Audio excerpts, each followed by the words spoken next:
Hi, I'm Tracy Toller Phillips, and I'm running for Town Council at Large here in Bloomfield, and I am with Nick Giglia. I am a Montclair resident, but more relevant to Bloomfield, I am the founder of the group Restore Our Transit in Essex, or ROOT, where we're advocating for better train and bus service in the area around greater Essex County. Can you tell me what challenges the people of Bloomfield currently have with the train system that we have? It's very interesting how the train system is currently set up. We have had the current setup for about 23 years, ever since Rowe Street Station closed. Wow, okay. And the Boonton Line became the Montclair-Boonton Line Okay. when the Montclair connection opened.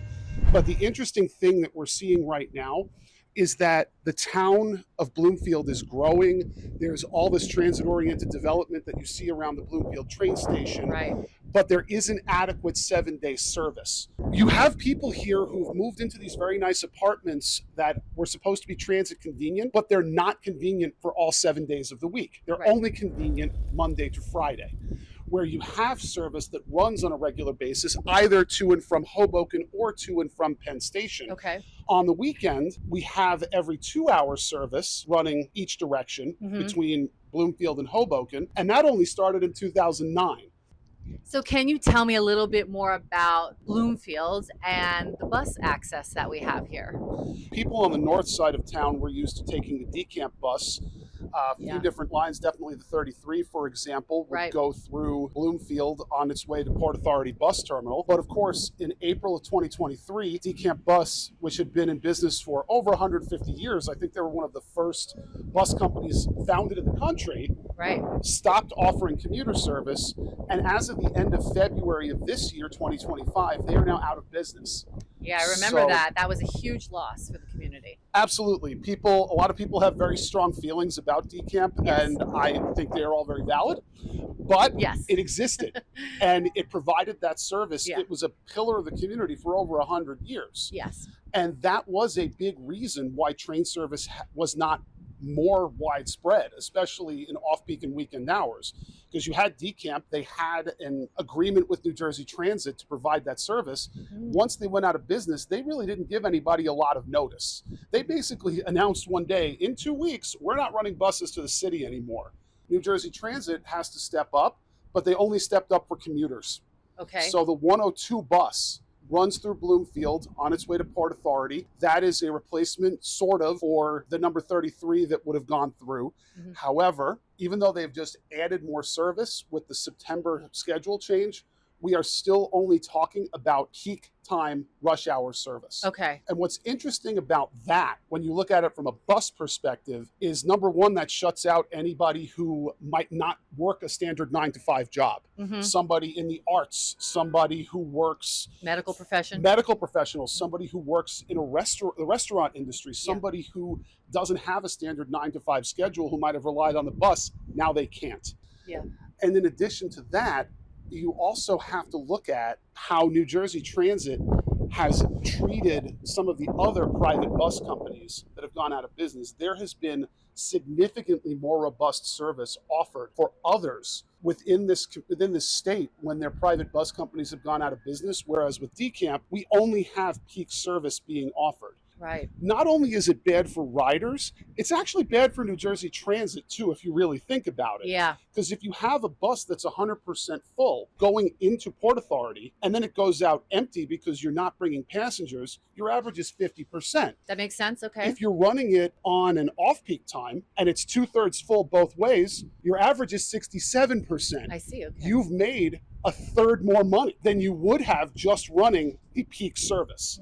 So we have a situation right now that, in my opinion, doesn't work for anybody. I see. And what can Bloomfield residents do about this situation? How can they get involved? Well, I think that first, selfishly, I think Bloomfield residents should go to essexroot.org Okay. to sign up to be involved. But what's interesting here is that there is some movement happening within the organization. We're starting from a rail perspective because my understanding is they're ordering new buses. They should be online within the span of a couple of months, Okay. where we can start talking about bus service.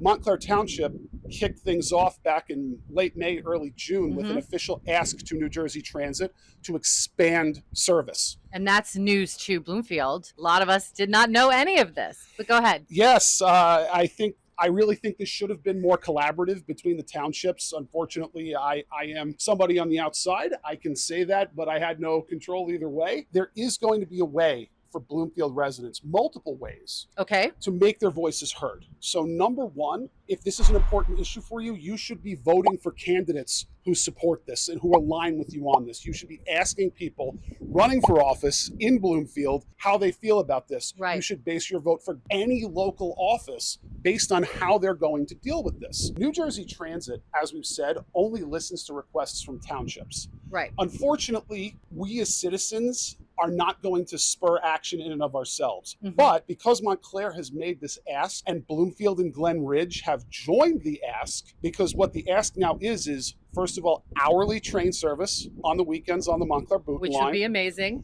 running past Bay Street to at least Montclair State, if not further. But for Bloomfield, obviously hourly service for Watsessing and Bloomfield stations, as well as more robust off-peak and weekend bus service. And there is going to be a survey that Bloomfield's mayor and township are going to be putting out sometime this fall. Don't have timelines yet, but when they do, people should make their voices heard. The current status quo is not working, and they want something new. They want more service, and the growth in the area demands more service. It does, especially with all these transit villages popping up here in our township. Absolutely. I mean, if I can add to that real quick, I imagine that some of the people who live here might have had the same unfortunate situation as one of my kids' friends. They moved to Montclair. They went to the Upper Montclair train station on a Saturday morning, ready to take the train in to go to the Museum of Natural History. And then they sat there for over an hour, not realizing that a train wasn't coming. Okay. Yeah. So I've been there you could at this station. Yes, you could imagine somebody moving in the Bloomfield train station, one of these wonderful apartments that got built here, thinking, wow, I have such great access. And then actually looking at the schedule on the weekend and realizing, no, I don't. So tell me about how train accessibility affects families here in Bloomfield. This is close to my heart. I have two small kids who are both in school. Right. Elementary school, and I want the ability to take advantage of where we live. And Right. That's a universal thing that many Bloomfield families experience as well. You can see the city for many parts of Bloomfield. There are people who move to Bloomfield for work, for the quality of life, for the accessibility. Yes. But when you have a kid, the way the train system is currently set up makes everything harder. Because first of all, on a weekend, an every 2-hour headway becomes an insurmountable barrier in many ways. So as a parent, this is actually how Route got started. Because first of all, when you look at how this access exists, I took my son to a hockey game for his 5th birthday last year at Okay. UBS Arena on Long Island. Oh boy. Okay. And we took 2 trains to get there. I drove to Secaucus Junction. It was 5 o'clock. He was done. Mm-hmm. So I had to sling a 50-pound kid on my shoulder and walk farther than I would have had to walk to the train station near my house in Montclair or the 2 DeCamp bus stations Right. to get to my car and drive half an hour home. And it got to the point of thinking, and this is a universal consideration for families in Bloomfield, we pay a premium to have this access. We pay a premium to live here, but we can't use it. And you look at even equity and access. A rider in Watchung Avenue in Montclair pays the same for a monthly ticket as a rider in South Orange for That's crazy. 5/7 of the service. So you have that scenario. So when you're a family, first of all, they're planning on making the platform here accessible. But right now, if you have a stroller or if you have a kid who can't step up into it, that's going to create a challenge. And in terms of how frequent it runs, when you would actually be going into the city with your kids on the weekends or off-peak hours, it requires you to do, I jokingly call it the calculus proof, Okay. where whenever we're going into the city, we have to sit down and think, okay, where are we going? When are we going? Where should we take the car? What train should we take? And it becomes this mental load that I'm somebody very comfortable with transportation. You see, I have subway signs all over my shirt here. Wonderful shirt.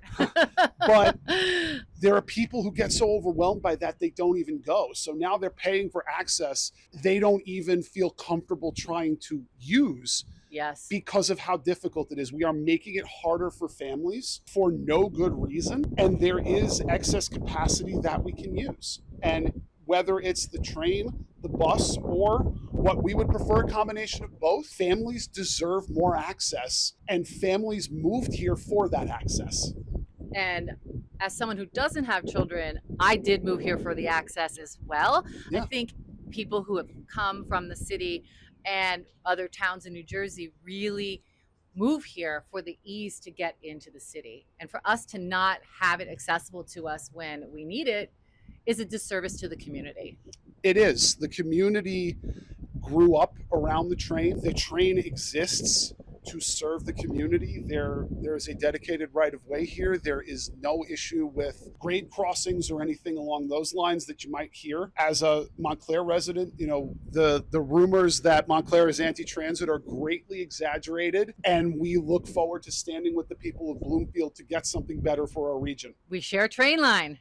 Well, thank you so much for talking to me. I really appreciate it.